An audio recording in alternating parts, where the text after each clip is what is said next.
I'd just like to welcome Glenda Fredman, Karen Partridge, in conversation with Imelda. I'm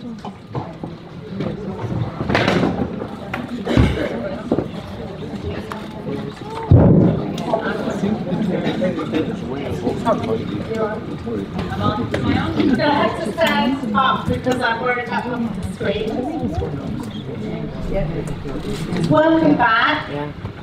It's lovely to be able to have this space for us to have a conversation with Imelda, and I think we feel humbled and honoured, and we've just ditched our plan and now we've got a new one. So we'll see how it goes. But what we'd like you to do, Glenda's going to share some reflections, and I'm going to add in. What we'd like you to do, actually we need our next slide. Thank you, Glenda. We'd like you to listen for resonance. So, to listen as though you're a singing bell, reverberating to what Imelda's been saying and what we've said. And we'd like you to jot down any words or phrases or images or feelings on your post-its. And once we've had our conversation, Glenda's going to lead us in a prose poem. So we're going to invite you to bring in your words. So that's what we've got. Thank you. So those little stars on your seats, those are what you'll be writing your phrases and resonances. And we thought we'd begin by sharing some of our resonances from this morning. I feel I should stand up, but I also think if I stand up I might fall over, so I'm going to carry on sitting down. So I'm going to share what resonated for me, which actually when I was looking at it was a bit like a poem, because I guess for me the morning was poetic. So there's others. Need for collaborative thought is more important than ever. Form a team. We can be good psychotherapists if we continue to be a community. Need to connect. Crane bag. Bag ladies. Hags with bags. Where it's possible to hold conflicting ideas at the same time. The only way to get to the fifth province. You get lost. All opposites can coexist. What's happening to systemic? Well-educated, badly trained. They know less but understand more. A sexual intellectual is a fecking know-all. Fucking no. Fecking is Irish, it's kind of like Irish. I learned it from my grandfather. If my grandmother wouldn't let him say the other. Make sense of nonsense. Draw on the rich past. Karen, would you like to continue? I think for me, I just had such an embodied sense of kind of being in ambiguity and being in richness and the kind of mystery and the magic of the fifth province. And the wisdom of the past, the wisdom, Irish mythology, the wisdom of the Druids, Fergus's lovely, beautiful questions from the Druids, and Monica's Elves in the Woods. I just had such a sense of that. And then Glenda and I were talking about the idea of bringing it back in order to bring it forward, and finding that very inspiring, the sense of being part of a kind of a continuous stream which is forever renewing itself. So we wanted to hear from you, Glenda, because Imelda, not Glenda. I lost my identity. What I can do is I can interview Glenda and you. Yes, but I won't. The time I got arrested in Jerusalem. Yes. Oh, yes. Tel Aviv. Or tell them if I can't remember. I think you have to tell this story now, Imelda. But I said I promised I was going to tell this story. You see, what you don't know about Glenda is she's actually an Irish Jew. And her legacy goes back to Limerick, which is in the southwest, and in Dublin on her mother's side. So Glenda has lived in the heart of an Irish Jewish colony, really, in Zimbabwe for many years, and grew up with Irish stories and the Fifth Province and the fairy stories and all of the rest of it. And she travels on an Irish passport. So during the time of the intense times in Northern Ireland, when the IRA were at their highest, this little miss of about 18 or 19 decided she'd do the kibbutz thing, you know, which many of us of that generation really wanted to do. So off she set for Israel from Zimbabwe on an Irish passport. So they got very confused in Jerusalem, and they held her while they investigated her to see what this was all about, because I think they probably thought she was an IRA woman coming in some kind of disguise to Zimbabwe. That's the story. Probably exaggerated. No, it's not really exaggerated. What was it you said that you're the Irish embellishment? Oh, no, yes, my mum used to always say about my grandfather, don't listen to him because the Irish embellish. But actually this time you didn't embellish. I was thinking that the embellishments are the richness of life. It would be really nice to hear from you now, Imelda, because there's been so much this morning about what kind of struck you, what you'd like to add, what you'd like to elaborate on, what you'd like to embellish. Oh, I think I've been embellished enough today. But I'll tell you, the big thing that has struck me is just this community. KCC was my home in London, and like coming to KCC, and particularly coming to the home of Peter and Susan. So they're very much with me today, and I think we'd hoped that Susan could be here, but she didn't feel, I think, well enough to be here, and so at the last minute she declined, and I thank my brat for, you know, hanging in there with her. I don't know where my brat is. So where are you? Down the bottom. Oh yeah. So she was trying to make it happen, but I think Susan just wasn't up to it. But they're very much here with me, and so I always loved coming to KCC because I'd always learn new words in KCC, because I never really knew what I was talking about.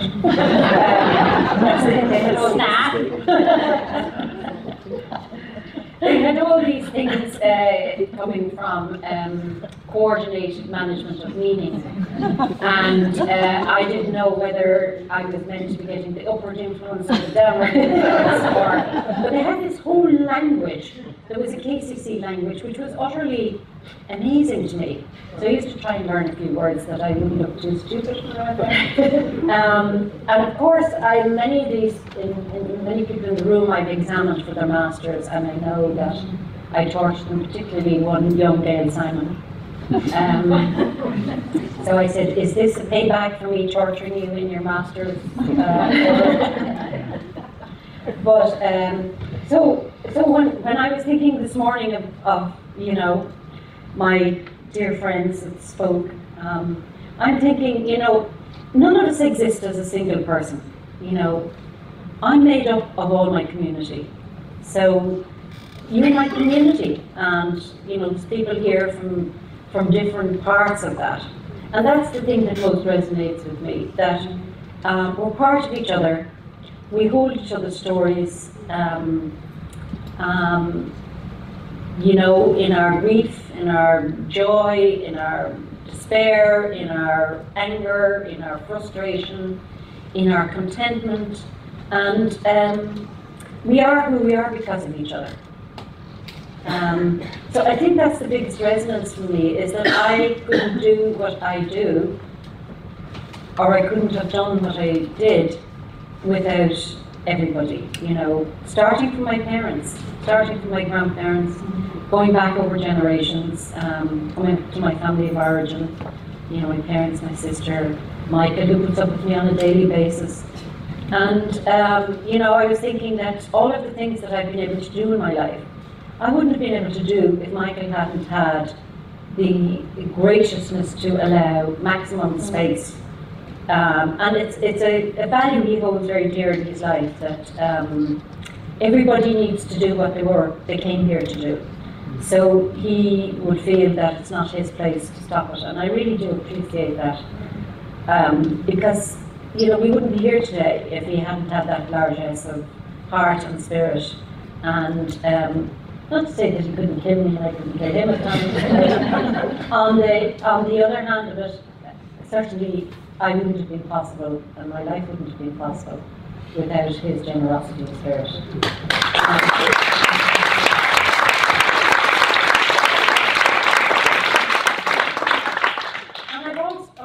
I've also been blessed with most amazing friends. Like Paris and myself have been joined at the hip since we were 4 and 5, or 4 and 6. She was my bridesmaid. We grew up together. We did terrible things together. We were wild together. We lived in each other's homes. Her family were my family. My family was her family. My father thought the sun and the stars shone out of her, and why couldn't I be more like her? And so on and so forth. So. And the team, like when I retired from UCD, I remember doing a long speech, and of course my wonderful Gabriel was there, and so I was acknowledging him and another mentor from there. But I only spoke about my Fifth Province experiences. Because for me that was the most, Phil said it for them, but for me that was the most extraordinary period. And of course it went on for much longer than 15 years, but that was our time of intense interaction as a team. And I would think that, at one time we get letters addressed to Imelda and Glenda McCarthy. And, it was like that. I mean, where did Nolly begin and I end, and where did I begin and she end? And of course Philip has been around since undergraduate days. I think we met when we were about, I was a mature student, he was 21, he was probably about 19. He failed first year, so he had to redo my first year. That is to be with you in this I know. And I remember being really impressed the first day I saw him. He stood up in front of the class with another lunatic, and he started putting up the names of books that we should read. I was really impressed with that, but they were just the garden. But anyway, after that and through college we became great friends. And and all the people I've subsequently met throughout my times, and many of you are here. My cousins were my family network growing up, because I only had one sister and then I lost her. And when she left our lives,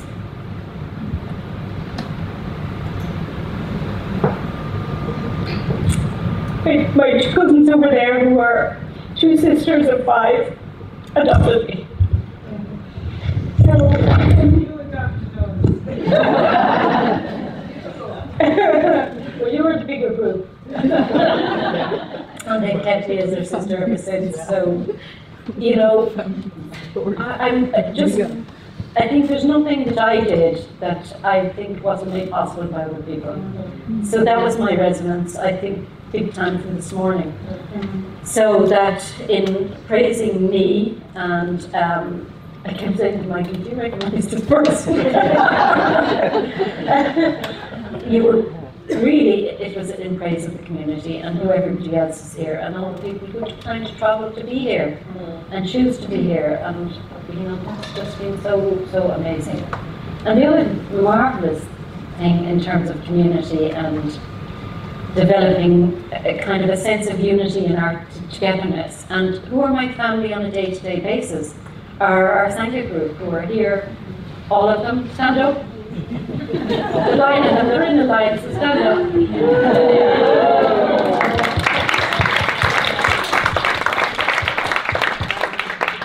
They're the most amazing people, and they constantly inspire me and nurture me and look after me. And when I had my hip operation, one of them, Jean, came in for 7 weeks every day to look after me. And one of them came in for the first week so Michael could sleep. So look after me at night time. They were just incredible, and my father was living with us and passing away, they were there. So all of that love, I just felt this is a field of love. It's not just concentrated in one person. And I think if people see love in me, they're just seeing the love in themselves. You know, so I think that's mostly what I want to say about reflecting on. I mean, that really strikes, I love that phrase, a field of love, and it strikes me today because, you know, a Festschrift is an honouring of a person, is usually how it's understood, an honouring of a person, their life and their work, and the contribution they make, and, you know, and how it's going to go on. But actually, you know, from the first one of the early persons speaking this morning to the whole of today, is what's interesting for me, or which is touching for me, is how it feels to me that however and wherever you go, you create community, that even in your own Festschrift, you not only create, I know this is a community that's come together, but I feel like you create a spirit of community, and something about your message is that this community has to go on. And I find That's my rant. Yeah, and I don't quite know what a rant is in this context, but I think it's rather wonderful, and I wondered if you had any sort of ideas, visions, dreams, pointers as to how we continue in these tough times to keep holding on to building and creating that community between all of us and growing it. We want a bit more rant. Yeah, a bit more rant with a bit more. You know, as people were saying, Imelda's always like, you know, irreverent to her own both and, you know, so sometimes she does that and this is what you do, but, yeah. I just think there's so much good in the world, and I think there's so many really positive things happening in our world. And a lot of this is happening at base roots. I mean, you've only got to look at, most of you probably look at it, DIY SOS. Do you know that program? Which is a wonderful thing where they get people in the community to help people who are in severe need to put their houses together, and communities gather around it. There's so much of that going on at different levels, whether it's in prayer groups, in church groups, or whether it's in community activist groups, or whether it's in knitting clubs or men's sheds, or whatever it is. There's so much of that going on, and there's so few people who are greedy and creaming it off the top and making it worse for everybody. But I think that kind of evil, and I call it evil, and evil is the opposite of life.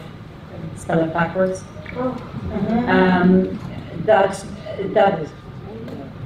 That doesn't have as much legs as goodness does, and I think there's more goodness.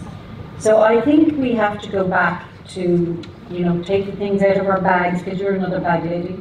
Yeah. What do you call it? Do you have a name for it? I call it my bundle. Your bundle, yes, yeah. Your bundle. And, you know, relook at the treasures that we had, and because I think what's happening, and I think Lara said, you know, that we've become too interested in talking to ourselves, and a lot of it's at the level of this high abstraction and kind of almost a non-meaning meaning, that, you know, we have to become multilingual again. We have to be able to talk to our colleagues in the language they talk, and we have to talk to the medical establishment in the language they, and we have to be subversive. So one of the big things in our team that we would have always talked was subversion. You know, how do you appear to go along with and subvert at the same time? And I think we have to start developing those kind of capacities again to move alongside, but also be so attractive to people, because that's how it was in the beginning. And if we don't have passion and we don't have engagement, we're not going to do that, because it's hard to do it at the moment, because it's very simple at the moment. We're being given individualizing practices, pathologizing practices, and really the antidote is actually quite simple. It's not to be taken in by it. We're also being distracted by every sort of nonsense around. Like one of the things that makes me really angry when I turn on and I see Geordie Shore and east of Essex or south of wherever, and you have particularly young women making a show of themselves. And it's a real class thing. To me, it's like a return to the gladiators. It's spectator sport at somebody else's expense. And the few stars of the program make some money. But it is helping the upper middle classes to alienate themselves from the needs of working classes, in my view. It's also helping to separate genders into, back into this evil, seductive woman, the women who are out of control, who need to be controlled, so on and so forth. We're getting these messages all the time through the television to distract us. And a lot of the identity politics is playing out in the same way. It's distracting us from the biggest thing is that the upward moving of resources to the haves, to the very small group of have too muches, while everybody else is going wanting. Meanwhile, our planet is dying. And we're going along with it and we're helping it. Because we're allowing ourselves to be distracted. And that's why I feel we need to regroup and form communities wherever we can, in however we can, to have the kind of conversations that mean something on the ground. I've always been a bigger believer. You have to look at where the rubber and how the rubber hits the road. It's one thing to be nicely philosophical and esoteric, but if it actually doesn't work in everyday life, forget it. So that's something I kind of cherish deeply, that kind of idea. So it's however we can get together, and that's why I love Nora's poetic work, Nora Bateson. And she's carrying on, of course, we're all of the Church of Bateson, among others, but like Bateson was so important to us. And he stressed all those things, and she continues that, but in her own very unique way. And it's such a poetic way of crying, in a way, for us to come out of the silos and come into mutual learning communities. And like one of the things I remember a few years ago was not that long ago, at a conference, and somebody said, but how do you speak like that in a systemic way? And if we don't have conversations which are systemic, that help us to see systems, to feel systems, to intuit systems, or relationships, whatever we call it. But for me, relationships, while it's the bedrock of systems, it doesn't still get the complexity of whatever we call systems. Nora likes to call it somatic,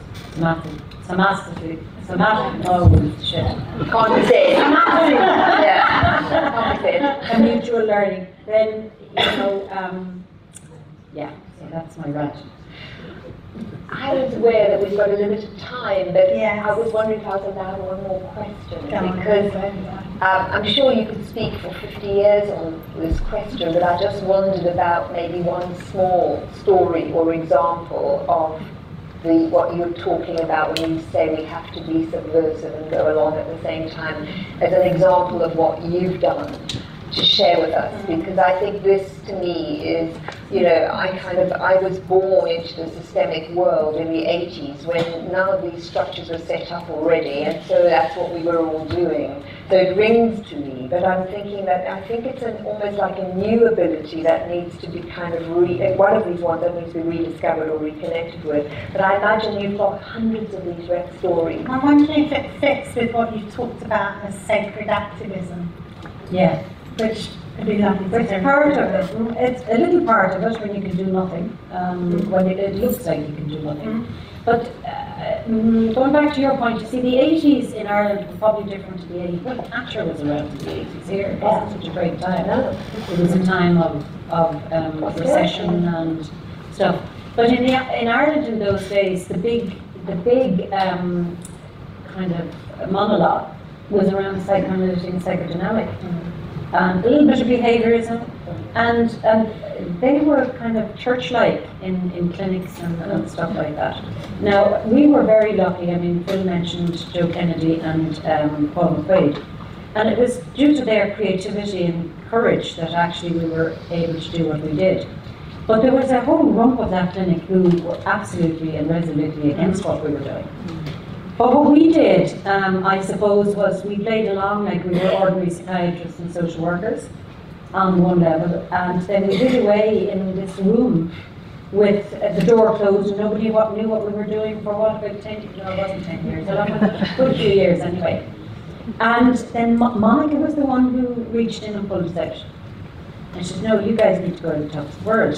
And she started pushing us and pulling herself and Lynn, but Monica doing it pragmatically, pushing us and pulling us all over the place. And we also had a walk out. Caroline talked in her thing of the family walking out of the session. Do you remember the session we did with you? It was one of the early ones, and half the audience left. Well, we do. But only half. Yeah, but half. What do you say?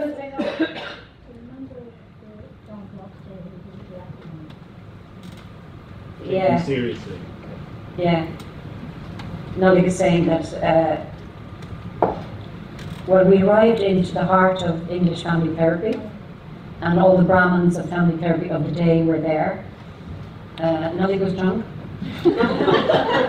I had a hangover, and I had shakes actually, and I had a hangover because he was drinking with Ronnie Lang all night, and had landed up asleep on a train out in Heathrow. And Nolik didn't know who she was and where she was. And she would kill me for this. You brought it up. And so Don Flock said, because we thought it was a bit of nonsense because we were at that stage. And well, Brian Cage introduced us, and he said, you know, the Milan team function like a large brain between them. He said, and now I'm going to introduce you to a team that function like a quarter of a brain.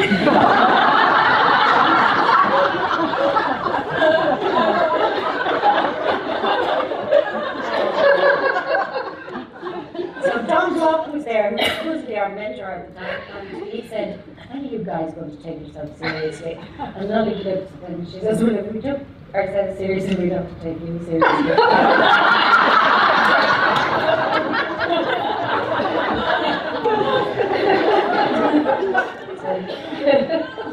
That's been a little bit subversive.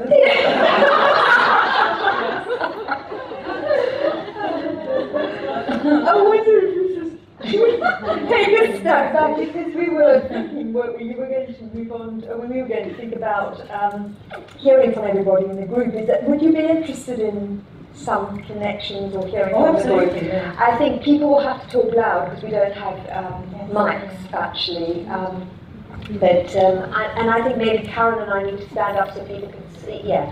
Oh no, it's fine. We were thinking, I will stand up just to invite you. Oops. Oh, yeah, but we need one for everybody in the audience. So we'd like you all to stand up now, and I'm hoping that you will have connected with some of the phrases, some of the words, some of the ideas that Imelda has been talking about, and that we've been talking about in conversation. And what we're going to create as a group is what we call a prose poem. So this is an opportunity for each person in the group, and we invite you please to call out loud, otherwise it won't be heard by Imelda, to call out loud a phrase or a word or something that you've heard that resonates or connects with you. So it's a poem, and it's more of a performance in a way than a poem, which means that we don't need to worry about over-talking. There's no such thing as over-talking, it's talking in unison. Even if you're saying different words in unison, because if we think about the fact that we can hold multiplicities, and we can hold conflictual ideas, we can hold them all together. So for everybody to call out when you want and how often you want. So you could just keep repeating one phrase all the way through. And we're going to do a performance, and it's on film, and it'll either work or it'll bomb. Even if it bombs, it worked. So if we could begin. I'm going to signal it with the bell, and I'm going to end it with the bell. Okay. Yeah? And then you just go. Record. Hold on and be subversive. We are part of each other. Keep an eye on the outside. Come on, sit on the box. Keep an eye on the outside. Don't get distracted. Keep an eye on the outside.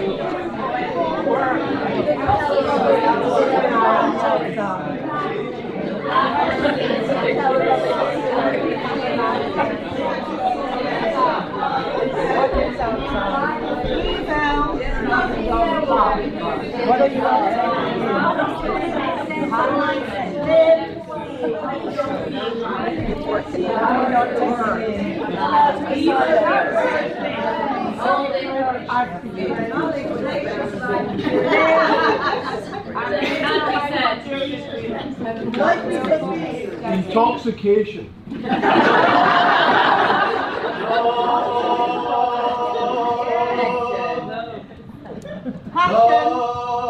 Passion. Arguing each other. Resonance. Together. Inspires. Richness. Family of origin. Wisdom, origin of family. Field of love. Field of love. Keep an eye on the outside.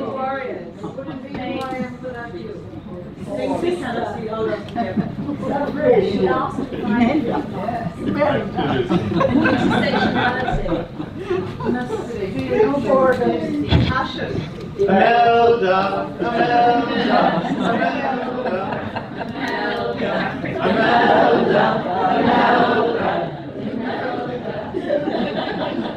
Passion.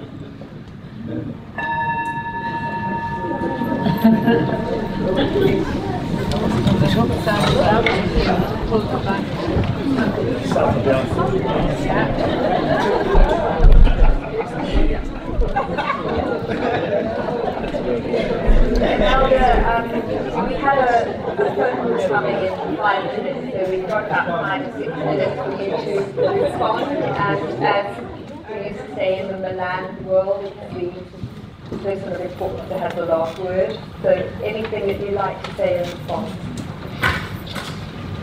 Wow, follow that.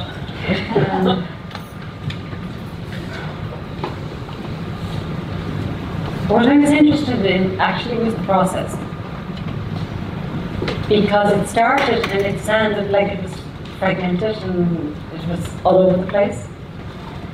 And then there was a moment when a sound was made and it cohered. And there was more silence in the responses. And so one could hear almost the individual sayings become clearer and clearer and clearer. And towards the end, it was more coherent. And that to me is somehow like we gather. We gather in a kind of quite dispersed kind of way. And if we hold that field idea, that I remember it was an old idea from cybernetics that in a chaotic field, it was almost like in chaotic water, if you put down an oar, then the water begins to it kind of stops the turbulence, if you like. And so it was a bit like that. And so I got fascinated with that happening, and then hearing all of the resonances that came back from people's words this morning and what we were talking about, and yeah. So I think that's about it. If anybody else wants to say anything about it.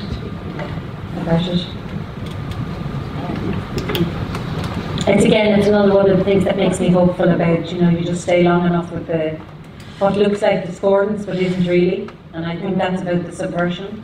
It looks like you might be speaking a different language from somebody, but actually if you can make a good heart connection, usually that allows there to be considerable diversity in a field. And because I think all of us are basically generous. I think we can start from that position, that all of us are generous, and we're, people don't go into the kind of work that we're going into in order to do harm to people. Yeah, everybody's in this room is here to change the world. I bet you if you went around this room, that's what everybody went into this field was to change the world.